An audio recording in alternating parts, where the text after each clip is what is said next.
안녕하세요. 반갑습니다. 주정그 이정렬입니다. 자, 오늘 4월 5일이고요. 6시 30분 지나가고 있습니다. SK 테크놀로지 오랜만에 브리핑을 좀 드릴 예정이고 시청하시기 전에 구독과 좋아요 부탁드릴 수 있도록 할게요. 자, 오늘 SKI 테크놀로지가 61선을 돌파를 해주는 모습들 보였습니다. 61선을 뚫어주긴 했었는데 차익 실현, 저항 매물도 같이 나와주고 있는 모습인 것 같아요. 흐름들을 보니까 외국인들이 최근 3거래일 연속적으로 매수하는 모습들을 보여줬었고, 오늘은 외국인들이 차익 실현 매물들 그리고 개인한테 약간 떠넘기기 식으로 매물들이 좀 증가가 됐습니다. 그리고 61선을 돌파를 하고 공매도 매매 비중이 대체적으로 살짝 증가되는 모습들을 보여줬어요. 근데 지금 상황들을 봤을 때 공매도가 최근에 3월 31일에도 이때쯤에도 공매도가 증가가 된 적은 있었거든요. 이 당시에도 공매도 매매 비중이 대폭 증가가 된 적은 있었는데 이 이후에 뭐 하락을 하기보다는 단기적으로 공매도가 상한이 되면서 약간 이제 공매도 추이 자체가 좀 단기적인 움직임들을 보여주고 있으니 장기적인 주가 흐름에는 영향을 좀 안 받을 수도 있겠구나 라고 생각을 할 수도 있을 것 같아요. 일단 매매 비중이 잠깐 증가가 됐는데 음봉으로 차익 실현 조정도 같이 받았고, 이 와중에 외국인들이 개인 투자자들한테 좀 매물을 떠넘겼기 때문에 이런 부분에서 돌파 흐름들이 강하게 나오기보다는 한 2, 3일 정도, 2, 3거래일 정도는 우행보를 할 수 있을 가능성들도 있겠구나. 더군다나 이제 그렇게 생각할 수 있는 이유들이 60일선 이렇게 떨어지고 있는 상태에서 20일선이 올라오는 시간들도 좀 필요할 것 같습니다. 21선에 올라오는 과정 중에 올라갔다가 조정을 받으면 약간, 아니면 이 조정을 받다가 반등이 나오거나 이렇게, 아니면 이렇게 둘 중에 하나는 될 것 같거든요. 그거 아니면은 이 보합권에서 움직인다라는 얘기인데, 이렇게 보합권에서의 우행보하는 모습들을 보여준다라고 하면 21선이 뚫고 올라가는 이 시점에서 이제 포인트가 아닐까, 이 시점이 포인트가 될 것 같아요. 아무래도 조정을 받는다라고 하면은 뭐 우리가 당장 이제 주가가 올라갈 거다 떨어질 거다, 내일 어떻게 움직임들을 보여줄 거다, 그걸 예측하는 거는 동전 뒤집기라고 했죠. 동전 뒤집어 가지고 앞면이 나오면 상승, 뒷면이 나오면은 하락, 이렇게 예측을 하는 것밖에 되지 않기 때문에 여기에서 중요한 구간이다라고 판단을 하고 이제 여기서 슬슬 방향을 잡겠구나, 조정을 받으면 21선의 지지를 받고, 21선의 지지를 받고 반등이 나오면은 여기서 이런 식으로 21선의 지지를 꾸준히 받아가면서 이 구간들의 포인트로서 우리가 활용할 수 있는 구간이 될 수가 있는 거죠. 21선. 만약에 돌파를 한다라고 하면, 이 상단 부분, 이 121선의 조정을 받고 21선 지지를 받고, 21선의 돌파를 할 때 상대적으로 주가는 조정을 받을 수는 있습니다. 저항 매물들이 나와주면서 21선을 여기 이 구간들, 61선이 21선을 돌파하는 이 구간들에서 주가 조정을 좀 일상적으로, 통상적으로는, 평균적으로는 받기는 해요. 평균적으로는. 그렇기 때문에 이런 식으로 21선을 뚫고 올라가기 위해서는 121선의 주가가 또 이제 안착을 하고 순차적으로 이렇게 돌파를 하는 모습들을 보여줘야 되는데, 가장 중요한 게 21선을 지지를 받아야 된다는 거죠. 21선은 지지를 받지 못하고 61선을 떨어지면은 61선은 지지를 받고 다시 반등 회복하는 모습들을 보여줘야 됩니다.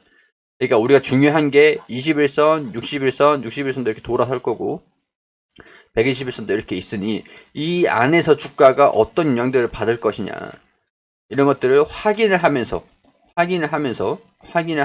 여기 이 구간 주가에 어떤 영향을 미칠 것인지 확인하면서 대응하는 게 중요하다라는 것들이죠.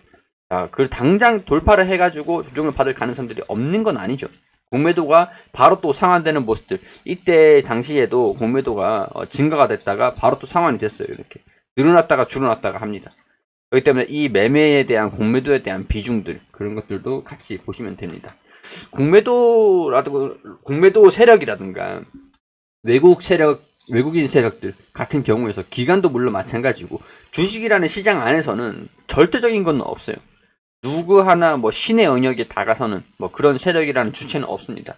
특히 SKI 테크놀로지 같은 경우에는 시가총액이 크기 때문에 이 기업에 대한 시가를 조정을 하기 위해서는 자금이 그만큼 많이 필요하고, 세력 뭐 한두 세력이 달려들지 않는 이상 쉽게 주가 움직일 수는 없는 상황들이니까, 뭐 세력주다라고 보기에는 이 기업에 대한 가치에 따른 주가 변화가 있을 것으로 예상을 하고 접근을 하는 거죠.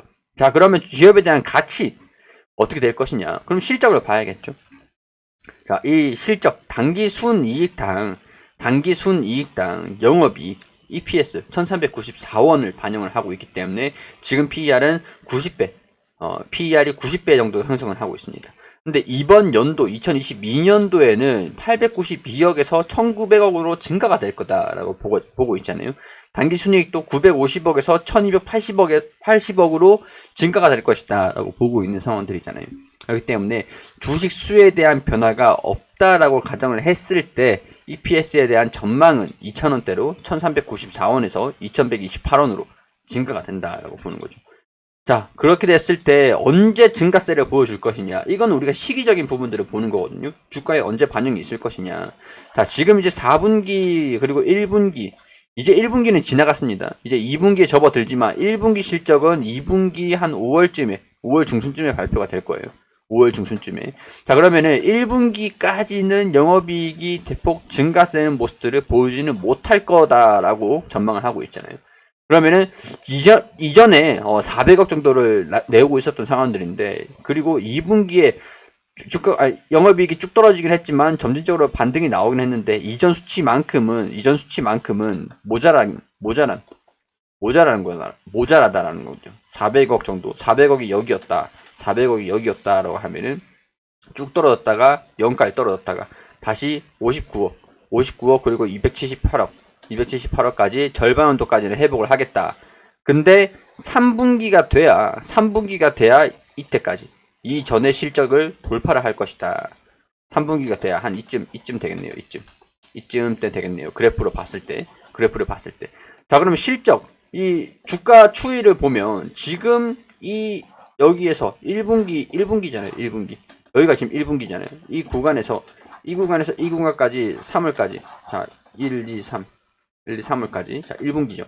1분기, 2분기, 그리고 3분기 또 이렇게 있죠. 그럼 시기적인 부분들을 봤을 때 1분기까지는 실적이 안 좋게 나오고 1분기까지는 좀 회복하는 모습들을 보여주다가 2분기, 3분기 영업이익이 증가되는 모습들, 여기 500억 정도 돼 있으니까, 그리고 영업이익이 증가가 반등이 나오고, 지금 가장 어떻게 보면은 이렇게 해석할 수가 있어요. 영업이익이 안 좋은 이 시점이 가장 저가구나, 가장 쌀 때구나. 그리고 559억 원, 600억 가량이 나오는 시점부터 3분기, 4분기부터는 본격적으로 이 실적이 1900억, 2000억, 3000억, 4000억 성장을 하는 이 원년에 있겠구나. 지금 이 시점을 보면은 2021년도, 2022년도, 3년도, 2024년도 이렇게 전망치가 나와 있잖아요. 이때가 가장 1분기, 2분기가 가장 어려웠다라는 거죠. 주가가 떨어졌다가 이때쯤 되면 점진적으로 기업이 성장하는 거에 주가가 반영된다고 한다면 이렇게 실적에 따라가는 모습들을 보여주는 게 정상이긴 하겠죠. 그렇게 되면 영업이익률도 증가가 된다. 이런 부분들을 봤을 때도 EPS에 대한 성장 3,465원 볼게요. 이때 당시에는 이제 영업이익이 3,000억 원, 그리고 당기순이익이 954원에서 4억에서 2,259억까지 1,280원, 2,259억 원까지 증가가 된다라고 보고 있기 때문에 EPS 3,465원까지 증가가 되고, 지금 이 미래에 대한 부분들을 반영을 했던 EPS로 우리 주식이라는 거는 미래에 대한 가치를 반영을 하는 거잖아요. 프리미엄이라는 거를 3,465원을 반영을 시키면은 36배다. 2차전지 사업을 영위를 하고 있는 상황에서 2차전지 산업이 성장하는 것들도 가늠을 했을 때 이 분리막 산업을 생산하고 있는 SKI 테크놀로지 같은 경우에 산업성, 영업이익의 증가, 그런 것들이 본격적으로 주가에 반영될 시기를 예상을 해보면 지금이 가장 쌀 때라고 할 수가 있겠고, 물론 이제 조정을 받을 수는 있겠지만 지금이 실적적인 전망치로 봤을 때는 가장 쌀 때라고 할 수 있겠고, 2024년도까지 성장을 한다라니까 목표는, 우리가 가지고 있는 목표는 내년 뭐 후반까지나 이제 그렇게 장기적으로 보면은 이 기업이 성장하는 모습들을 같이 확인하면서 볼 수 있지 않을까, 이런 생각들이 좀 듭니다. 물론 이 증권 시장에 대한 부분들이 좀 불확실성이 있는 상황들이기 때문에 지금 상황에서는 워낙 이제 증권 시장을 무시를 할 수는 없죠. 시장성에 대한 부분들, 우리 채권도 채권 시장이 있고, 금도 금 시장이 있고, 달러도 달러 시장이 있고, 외환 시장이 있는 거고, 부동산도 부동산 시장이 있는 거고, 주식도 주식 시장이 있는 거잖아요. 약간 그렇기 때문에 코스피 시장성에 대한 부분들을 우리가 전혀 이제 노출이 되어 장기적으로 본다라고 하면 그만큼 노출이 되어 있는 거기 때문에 불확실성도 상존하겠지만 어떻게 보면 실질적인 부분들을 봤을 때는 지금이 가장 쌀 때다라고 할 수 있지 않을까 싶습니다. 그렇기 때문에 가지고 계시는 분들이라든가 SKI 테크놀로지를 집중해서 보고 계시는 분들 같은 경우에는 이런 내용들 개인적인 생각들을 말씀을 드리는 것들이니까 참고하셔가지고 보시면 좋을 것 같다라고 설명을 드리면서 마무리할 수 있도록 할게요. 도움 됐었다면 구독과 좋아요 부탁드리도록 하겠습니다.